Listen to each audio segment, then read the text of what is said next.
Welcome to my channel Shikha's kitchen channel में आप सबका बहुत बहुत स्वागत है। दोस्तों, आज मैं आपको एक ऐसे पौधे के औषधीय गुणों के बारे में बताने वाली हूं दोस्तों, जो कि कई बीमारियों को दूर करता है। साथ ही साथ दोस्तों, दांतों के दर्द से तुरंत ही राहत दिलाता है। दांत का दर्द बहुत ही खतरनाक होता है दोस्तों। ये जो पौधा देख रहे हैं, इस पौधे की पत्तियों के रस को यदि आप अपने मसूड़े में लगा लेते हैं तो दांतों का दर्द, मसूड़ों से खून आना, मसूड़ों में जो सूजन आ जाती है या जो पायरिया की शिकायत है, बिल्कुल ही ठीक हो जाती है। दांतों में यदि कैविटी है, कीड़ा लग गया है, तो कीड़ा भी बिल्कुल ही बाहर आ जाता है। तो आज मैं आपसे एक ऐसे औषधि गुणों से भरपूर पौधे के बारे में बात कर रही हूँ, जिसे बहुत से लोग अपामार्ग भी कहते हैं और साथ ही साथ इसे चिरचिटा भी कहा जाता है। वैसे तो इसे बहुत सारे नाम से जाना जाता है दोस्तों, और आयुर्वेद में इस पौधे का बहुत ज़्यादा महत्व है। अपामार्ग, चिरचिटा और बहुत सारे नाम हैं। आपके यहाँ किस नाम से बुलाया जाता है इस पौधे को दोस्तों, मुझे कमेंट करके ज़रूर बताइएगा कि आपके यहाँ इसे क्या कहते हैं। दांतों के जो दर्द की परेशानी है दोस्तों, या दांतों से जुड़ी हुई हर तरह की समस्या को हल करता है ये अपामार्ग का पौधा। अधेड़ी भी कहा जाता है दोस्तों। अमृत से कम नहीं है। दांतों के दर्द के लिए एक रामबाण औषधि है दोस्तों। मसूड़ों को, सूजन को कम करेगा और साथ ही साथ यदि दांतों में कीड़ा लग गया है तो वह तुरंत ही बाहर आ जाता है इस पत्तियों का रस लगाने से। तो अपामार्ग पौधे की कुछ पत्तियों को मैंने तोड़ लिया है। पत्तियों को तोड़ने के बाद थोड़ा पानी से धो लें। आप चाहें तो अपने दांतों से ही इस पत्तियों को चबा लें और थोड़ी जब वो कुचल जाएं, दांतों से ही चबा लें और फिर जहां दांत में कीड़ा लगा वहां थोड़ी देर आप इसका रस लगे रहने दें। आप देखेंगे दोस्तों, जिस दाढ़ में आपके कीड़ा लगा ना, कीड़ा तुरंत ही निकल जाएगा। मान लीजिए आपको किसी दांत में दर्द है, बस इसका जो रस है उससे आप चाहें तो अपने मसूड़ों का या दांतों का मंजन कर सकते हैं दोस्तों। इसके लिए कुछ पत्तियों को कुचल लें, रस निकाल लें और उससे आप मसूड़ों की मालिश करेंगे तो मसूड़ों का दर्द ठीक होगा। साथ ही साथ इस पत्तियों के रस या इस पत्तियों को चबाकर आप उसके जो क्रश की हुई पत्तियां होती हैं उससे भी दांतों को साफ करेंगे ना दोस्तों, तो पायरिया की बीमारी बिल्कुल ही ठीक हो जाती है। कुछ इस तरह का दिखता है ये देखिए। और क्या होता है, बारिश के मौसम में ये पौधा ज़्यादातर अपने आप ही लग जाता है। एक प्रकार की घास है, खपतवार है दोस्तों, जो कि आपके घर के आसपास भी लगी होगी। आप इसे पहचान नहीं पा रहे होंगे, परंतु अब वीडियो में आप क्लियर देखिए। आप इसकी गोल गोल पत्तियां देख सकते हैं, इसके फूल देख सकते हैं, जो लंबी लंबी डंडियों में जो फल दिख रहे हैं ना, नुकीले नुकीले से। तो अगर आपके घर के पास लगा हो तो इसकी पत्तियां जितनी ज़्यादा दांतों के कीड़े के लिए फायदेमंद है, उससे कई गुना ज़्यादा इस पौधे का जो स्टेम है, ये जो लाल रंग का तना दिख रहा है ना दोस्तों, डंडी, ये जो लाल रंग का स्टेम दिख रहा है, ये उससे भी कई गुना ज़्यादा फायदेमंद है। कई जगह इसके स्टेम हरे रंग के भी दिखते हैं और कई जगह ये हल्के से लाल रंग के भी इसके तना दिखता है। तो इसकी जो डंडी है दोस्तों, इससे दातून किया जाता है।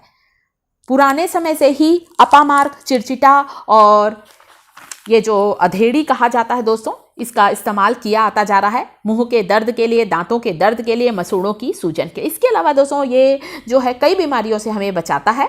जैसे जिन्हें मलेरिया है, खुजली की बीमारी है, जिन्हें सिर दर्द होता है या आंखों का कोई रोग है, खांसी है, बवासीर की परेशानी है या श्वास का रोग है, उनके लिए भी अपामार्ग का पौधा, इसकी पत्तियां, इसका स्टेम, इसकी पत्तियों का रस बहुत ही ज़्यादा फायदेमंद है। परंतु आज इस वीडियो में मैं आपको दांत के बारे में ही बता रही हूँ कि कैसे हम अपने दांतों का इलाज कर सकते हैं। कुछ इसकी ताज़ी ताज़ी पत्तियों को तोड़ लेंगे दोस्तों। अभी तो बारिश का मौसम है ना, इसलिए आपको ये ढेर मिलेंगे, जगह जगह लगे होंगे, शायद आपके घर के आसपास लगे हों। परंतु मान लीजिए बारिश के मौसम के बाद, अभी तो इनका सीज़न है इसलिए ये उग रहे हैं, परंतु बारिश के मौसम के बाद ये नहीं मिलते हैं हमें। तो बहुत से लोग इसके स्टेम को, जो देख रहे हैं ना लाल रंग का स्टेम, इसे काट कर, धोकर, सुखाकर रख लेते हैं और फिर जिस दिन उन्हें इससे दातून करना है, दांत में दर्द है, कीड़ा लगा है, तो इसकी सूखी हुई डंडियों को रात भर पानी में भिगा देते हैं। सुबह इन डंडियों से दातून कर लेते हैं, दांत दर्द तुरंत ही गायब हो जाता है। इतना ज़्यादा फायदेमंद है। और जो ये अपामार्ग का पौधा है, चिरचिटा का ये जो पौधा है दोस्तों, इसका बहुत ज़्यादा धार्मिक महत्व है। हिंदुओं में एक त्यौहार होता है जिसे हमारे यहाँ ऋषि पंचमी कहा जाता है। आपके यहाँ इस त्योहार को क्या बोलते हैं कमेंट पे जरूर बताइएगा। तो ऋषि पंचमी में जब हम लोग व्रत करते हैं दोस्तों, तो व्रत को जब व्रत खत्म होता है, व्रत को जब तोड़ते हैं दोस्तों, तब इसके स्टेम से ही दातून करते हैं। ये देखिए इस तरह के इसके फल ये होते हैं, कांटे कांटे से हल्के से। तो हमें इसके स्टेम का काम है, हमें इसकी पत्तियों का काम है, हमें इस पौधे की जड़ का काम है। दांतों के दर्द के लिए बहुत फायदेमंद है, साथ ही साथ मलेरिया जैसी बीमारी में भी ये बहुत ही फायदेमंद होता है दोस्तों। तो उपवास में भी हमारे यहाँ इसी से ही व्रत को तोड़ा जाता है और बीमारियों को दूर करते हैं ये अपामार्ग चिरचिटा का ये पौधा, इसकी पत्तियों का रस, इसका स्टेम। कुछ इस तरह से इसकी डंडियों को तोड़कर आप चाहे तो सुखाकर रख सकते हैं। किस तरह से पत्तियों को कूटना है अभी आगे मैं वीडियो में आपको बताती हूँ दोस्तों। किसी को बहुत ज़्यादा तेज बुखार है, उसमें भी यदि इसकी पत्तियों का रस दिया जाता है तो भी बहुत फायदेमंद है। किसी औषधि से कम नहीं है अपामार्ग का पौधा। दंत रोगों के लिए बेस्ट है दोस्तों। इसकी जड़ भी, बहुत से लोग इसकी जड़ से भी दातून करते हैं क्योंकि ये बहुत सारे लगे रहते हैं ये पौधे बारिश के मौसम में। तो इस तरह से इनकी डंडियों को काट लेना है और बस ताज़ी डंडियाँ ज़्यादा फायदेमंद होती हैं। अभी तो सीज़न है दोस्तों, कई बार आपने देखा होगा हमारे भी दांत खराब हो जाते हैं उम्र से पहले ही। बहुत ज़्यादा चाय पीने से, बहुत ज़्यादा कॉफ़ी पीने से दांतों में कीड़े लग जाते हैं, सड़न पैदा हो जाती, दांतों की चमक खत्म हो जाती है। कुछ दिन आप इसकी दातून करें, आप देखेंगे दांतों का कीड़ा बाहर आ जाएगा, दांतों का दर्द खत्म होगा, दांतों में यदि कैविटी है वह खत्म होगी। हमारे बच्चों में भी बहुत ज़्यादा चॉकलेट खाते हैं, आइसक्रीम खाते हैं, बहुत ज़्यादा टॉफ़ी खाते हैं, उससे भी बच्चों के दांत में कीड़ा लग जाता है। बहुत ही सेफ है, बहुत ज़्यादा इसका आयुर्वेदिक महत्व है दोस्तों। तो बच्चों को भी इसका दातून जरूर कराएं। इसकी पत्तियों को कुचलकर उसका रस जहाँ पर दांत में कीड़ा लगा वहाँ पर लगाकर रखें थोड़ी देर। दोनों दांतों के बीच पत्तियों को चबा लें और दबा लें। आप देखेंगे बिल्कुल ही आपको दांत के दर्द से तुरंत ही छुटकारा मिलेगा। तो ताज़ी पत्तियाँ बहुत फ़ायदेमंद है, परंतु इसकी डंडियाँ बहुत से लोग सुखा कर रखते हैं, जैसा मैंने वीडियो में बताया।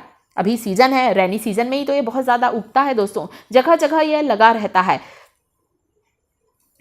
और रास्ते में आसानी से आपको दिख जाएगा कहीं भी। तो इसकी पत्तियां, इसका स्टेम, इसकी डंडियां, इसकी जड़ औषधि गुणों का भंडार है। इसीलिए तो आयुर्वेद में कई दवाइयों में इसका इस्तेमाल किया जाता है दोस्तों।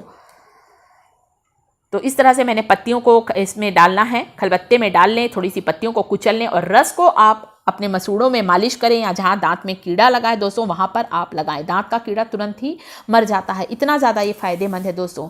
तो और वैसे भी दोस्तों जो दांतों का कीड़ा, दांतों का दर्द बहुत ही खतरनाक होता है, बहुत ही तकलीफ देह होता है। हम डॉक्टर के पास जाते हैं, या वे दांत निकालते हैं या फिर हमारी कैविटी को भरते हैं, परंतु कीड़ा निकालना बड़ा कठिन होता है। 1-2 बार आप इसका इस्तेमाल करें दोस्तों, ये बहुत ही फायदेमंद है, बहुत ही चमत्कारिक गुण है, बहुत ही औषधि गुणों का भंडार है। तो दांतों के दर्द से छुटकारा पाने का, दांतों के कीड़े को निकालने का बहुत ही अचूक देसी उपाय है दोस्तों। और हमारे आसपास ये पौधा लगा रहता है, अब तो आप इसे पहचान गए होंगे और इसका इस्तेमाल ज़रूर करें। ये औषधि गुणों का भंडार है ये पौधा। और आप क्या इसे क्या बोलते हैं मुझे कमेंट करके ज़रूर बताइएगा। और दांतों के दर्द से छुटकारा पाने का ये छोटा सा वीडियो शेयर किया है, जो मैंने आज एक पौधे के बारे में जानकारी दी है। अच्छी लगी हो जानकारी तो वीडियो को लाइक करें, साथ ही साथ मेरे चैनल शिखास किचन को यदि अभी तक आप लोगों ने सब्सक्राइब नहीं किया है तो सब्सक्राइब जरूर करें।